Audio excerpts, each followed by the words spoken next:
how smooth that thing is. Yeah.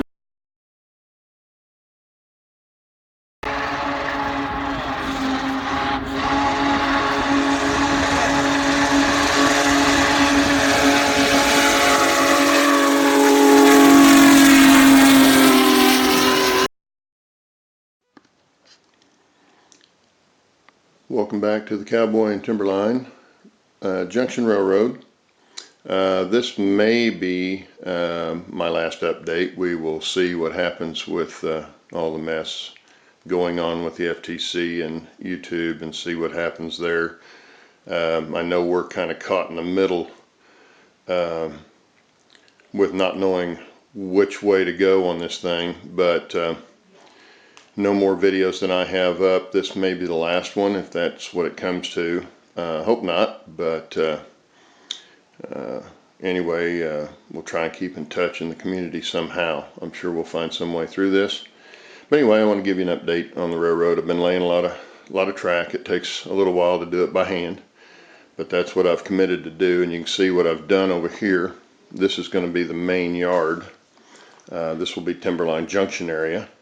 Where the standard gauge comes in and picks up the narrow gauge, or the narrow gauge picks up the standard gauge, I guess. But you can see how much I've gotten laid down. This has all been laid, tested. I have all the turnout motors in for the turnouts that are laid here. This light to the right here is just temporary, so I can see what I'm doing until I get my LED strip lighting up there, which is what's going to happen. When I came into the yard, I didn't want to use the cork road bed because I wanted to look more like a yard situation. So I picked this this cork up. It's a 1/4 inch thick, and it comes in a 2 foot by 3 foot section. And then I just put it down with contact cement. Now you have to be real careful when you're using contact cement because it is highly flammable. You don't want anything that'll spark or any kind of open flame anywhere near where you're working. So you want to have plenty of ventilation when you're doing that or work in very small amounts because it is a danger to flash with a fire with any kind of spark. So anyway, I've got some temporary backdrop board up for there, just trying to see how it's going to fit. And you can see where I've come around. This is all dual trackage that you see here. The yard to the right of this track that you see will be all narrow gauge. The roundhouse, all that'll be all narrow gauge. But anyway, I think last time I left off, I had shown you the lift out, or not the lift out, but the lift up bridge. This is the lift up bridge. I ended up having 3 turnouts on this bridge. You can see how I put guardrails in at the joints to help keep the trains on the track. Right now it works very smoothly. Hopefully it'll continue to do so. But let's lift this up and I can show you what I've done underneath. I had to make some modifications from what I told you I was going to do last time. Because last time I told you I was going to use the tortoise remote hookups, but they're kind of complicated. But I didn't like the way the wire came through to the points. It just, to me, didn't work as well as coming straight up from the machine like they normally do. But what you can see here, that white wire will be my bus wire coming into this movable section. And it's just a 14 gauge stranded electrical cord that I had, and that will go back under the main part of the layout, but it has to, of course, stay flexible. These black and blue wires right here are the switch motor wires. In doing and they will go also, they will also go under to the main part of the layout. That'll be the only 2 electrical connections going back to the main layout from this bridge. Everything else is contained in this. You can see where I made this a little bit deeper than what it was originally so that I could turn the motor straight up when it really didn't turn out to be a problem at all. Kind of on wiring on this thing, I hope the light's okay. This turnout motor is the one that's closest to the lift up side. It's operated on its own. This motor and this motor down here are the crossover, or that crossover right there. So those have to operate together so that when you flip one to go over the crossover, the other one's lined up automatically. So to do that with a tortoise, which is nice about the tortoises with the internal switches in them, I ran the track power just to one side, and the green wires are the frogs. So when the switch moves, it puts the right power to the frog for the train to go through. And then only thing I had to run to the other switch, the other turnout motor, are the ones for the motor itself, to move the motor over. Because both frogs go to this, because I have two switches in it, I could run both of them to this one side. And I did that on all the crossovers.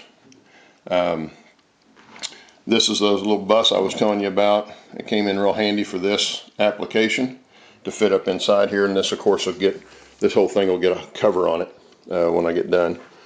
But anyway, that's the lift up. Works really well. Here's the other end of it, you can see. And then I come around here and I'm about ready to paint this whole section right here, paint the track on this whole section. There's my test logo. Testing it with the DCC now. So I've got my booster here where I can move it around and use it for testing. But we have the dual gauge turnouts here, and then we'll come through here. There'll be a station, probably platform and stuff right in here of some sort for both trains to come in and pick up passengers, with the dual track being right there. And then we'll come down here, and you can see here I've got just the narrow gauge coming off, dual gauge coming through, but the narrow gauge coming off. And I'll have another one of those right down here, so I'll actually have two spurs coming off. And then of course those will branch off to even more for yard tracks, and also getting to the roundhouse down on the far end. And then we'll come down through here, and this will be the end of the dual trackage. Once I get down here, I'm going to come off. I'll come off of here with see if I've got one here. Here's one, similar to what I'm going to use. It comes in dual. Let me get over here in the light. This will be a dual trackage coming in. Standard going through, narrow coming off, and this will not require a turnout motor. All the narrow gauge trains will go to the left, all the standards will go straight, and they won't have to have a turnout on that particular one. But I'll have two of those, one on each side, and I'll have a spur going off the other side there. And then it'll continue on around until it gets over to this other reverse loop. I didn't get as far as I was hoping to get. I was hoping to get all of this laid over here by this weekend, but alas, it didn't happen. So, but I wanted to get this up before possibly having to delete the channel or at least stop for a while to see what's going to happen. I know it's kind of screwed up, and none of us really know what to do. But it is what it is, and we just have to make the best of it. Let me show you. This is a sheet of that cork. So you can see it's a 1/4 inch thick.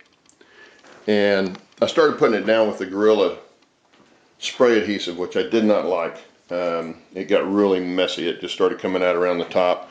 So I went back to the old standard and used the Wellwood. It works very, very well. I used to use it when I did countertops. The only thing you have to watch out, and it's true for either the spray or the can like this, is the flammability of it all. You have to be very careful with what you're doing there. But anyway, all this is tested. You can see I've got my little test wires all set up. And I'll go back in and rewire this, but I'm getting my drops in as I'm going. And right now I'm just using them to test. But they will all get tied into a bus system, but I want to get all the drops in first, then I'll go back and put the bus system in. Anyway, that's what is coming around so much right now. you can see what the run we've got, and we'll get over there, and that'll be the main yard, and that'll be one of the towns up there. But anyway, that's the update for now, and if you have any questions, leave them in the comments, and I'll see if I can answer them for you. Anyway, you guys, hope you had a good Thanksgiving, and everybody have a Merry Christmas if I don't talk to you before then. Bye.